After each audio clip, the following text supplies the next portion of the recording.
আমি পর্দা করে চলতে চাই, কিন্তু যেই পরিবার যৌথ পরিবার হওয়ার কারণে পর্দা করে চলতে পারি না, এক্ষেত্রে আমার করণীয় কি? যৌথ পরিবারে পর্দা করাটা একটু কঠিন, একটু কষ্টের, ডিফিকাল্ট।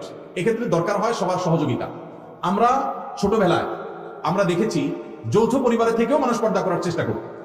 একই বাড়িতে কয়েকজন মানুষ বসবাস করত, কয়েক ভাই আসতেন, সবার স্ত্রী বাসায় আছেন, একই ঘরে এক একটা কক্ষে এক একজন থাকেন।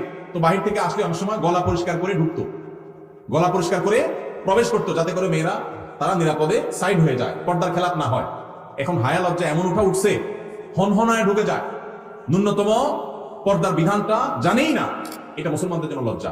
যৌথ ফ্যামিলিতে থেকে পর্দা করা সম্ভব যদি সবার সহযোগিতা থাকে।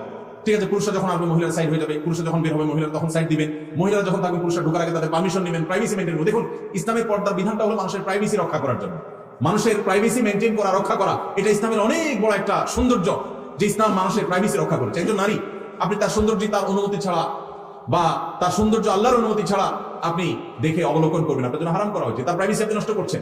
আবার একইভাবে আপনি তাকে নিয়ে মনোজগতে যে বাজে জল্পনা কল্পনার মধ্যে হারিয়ে যাওয়ার আশঙ্কা আপনার মধ্যে আছে এই পর্দাহীনতার কারণে, এই কারণে আল্লাহ আমাদের জন্য এটা নিষেধ করেছেন। এই জন্য যৌথ ফ্যামিলিতে থেকে পর্দা করা যায় যদি সবার সহায়তা থাকে, যদি না থাকে তাহলে আলাদা থাকবেন, ছোট্ট কুড়োগান নিয়ে ফ্যামিলির সাথে বোঝাপড়া করে তাদেরকে বুঝায় যে পর্দার জন্য আপনি আলাদা হচ্ছেন। অনেক সময় দেখা যায় অনেক মহিলা আছে আলাদা হওয়ার জন্য একটা সুতা খুঁজে, সুতা, এই সুতা খুঁজে এক একটা মাসালা বাইর করে হুদাই, কোনো কারণ ছাড়াই। তো এটা করা যাবে না। আর যদি সত্যিই পর্দার অসুবিধা হয় তাহলে স্বামীর কর্তব্য স্ত্রীর জন্য অবশ্যই পর্দার ব্যবস্থা করা প্রয়োজন, সেটা বাচ্চা আলাদা করে হলেও।